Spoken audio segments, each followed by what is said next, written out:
কাঁদতে কাঁদতে খাদিজা বেহুশ হয়ে গেল।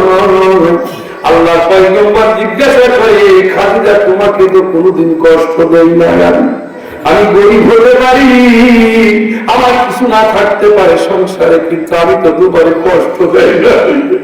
কিন্তু খাদিজা তুমি এত কাঁদো কেন? তোমার কান্না আমার তো ভালো লাগে না।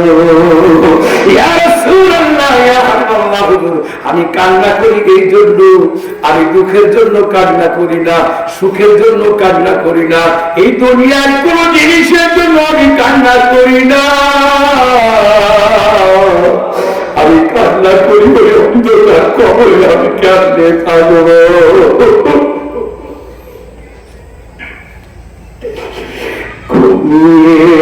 আসে ওই কবরে সারা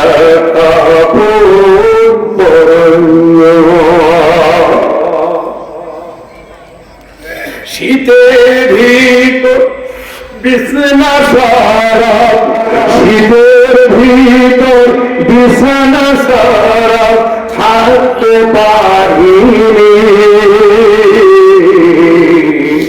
কেমনে হাসি ঘুমিয়ে আমার ওই কবরে।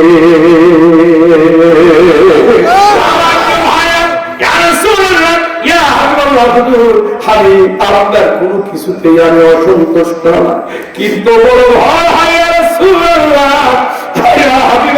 বড় ভয় হয়।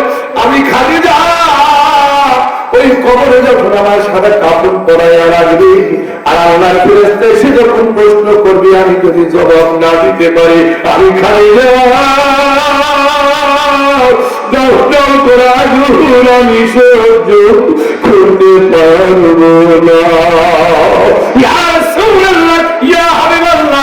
এই কবরের আযাবের ভয়, আর কবরের আগুনের ভয়, আর কবরের সওয়ালের ভয়, আমি বড় চিন্তিত। আল্লাহ রাসূল অমনি করে জড়িয়ে ধরে, অমনি করে বুকের সাথে নিয়ে বলে, খাদিজা, ও খাদিজা, তুমি কি জানো না তোমার স্বামী বিশ্ব নবী সাল্লাল্লাহু আলাইহি ওয়াসাল্লাম।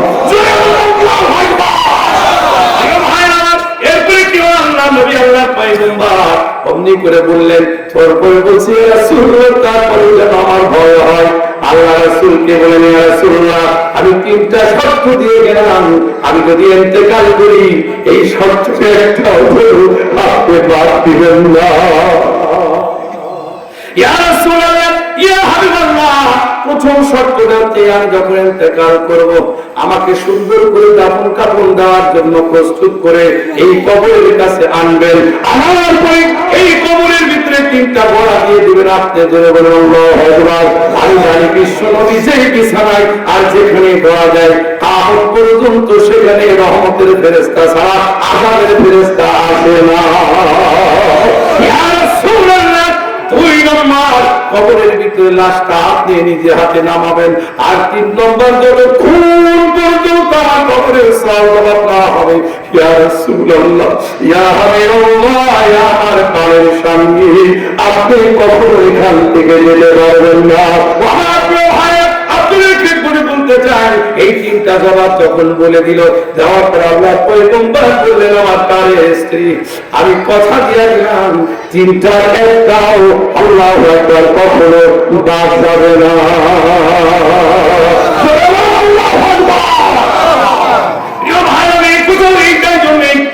একটি কাহিনী আমি এই জন্য টানলাম, আল্লাহু আকবার কবরে আমাদের আপনজনরা ঘুমিয়ে আছে, জোরে বলে ঠিক কিনা?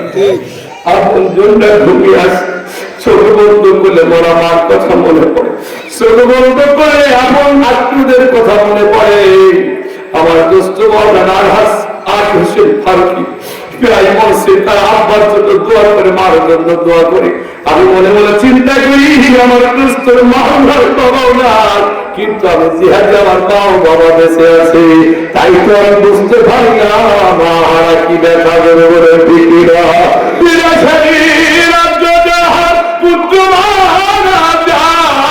পশু পাখি না জানিতে জানি তাহার মা,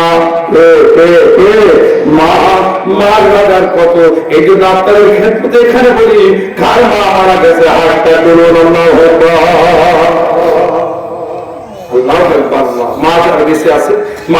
দোয়া হবে, বাবার জন্য দোয়া হবে, আল্লাহ কবুল করবে। আমি সুবহানাল্লাহ।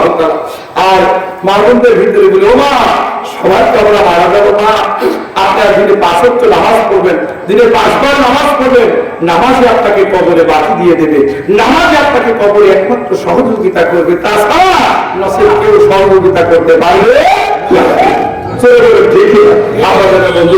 এখানে যারা আছেন মা বাবার জন্য আল্লাহ আকবার একেবারে টার্গেট ফুলফিল সুবহানাল্লাহ তাআলা। কোরআনের মাহফিলে আপনারা যারা এসেছেন একটু হাত করে দেখেন দেখেন দেখেন, এখনই দোয়া হবে। তবে আমি আপনাদের কাছে হাত নামাবেন না, হাত নামাবেন না, এই হাত সুবহানাল্লাহ, এই হাতের ব্যাপারে আল্লাহ অনেক ওয়াজ করেছেন। আমি শুধু ভাঙা ভাঙা অল্প সময়ে আমি টার্গেট পেয়েছি 11:30-এর ভিতরে আমি শেষ করে দেবো, একবারে টার্গেটে ফুলফিল হয়ে গেছে। এই হাতটা তুলে আল্লাহু আকবার, যে আল্লাহ তুমি কবুল করো। এই প্রতি বছর এই কোরআনের মাহফিল হোক, আপনারা যান যান, আমার আপন জিনিস, এইটা আমার আপন জিনিস, আমি প্রতি বছর আসবো। আপনাদের কি কষ্ট হবে?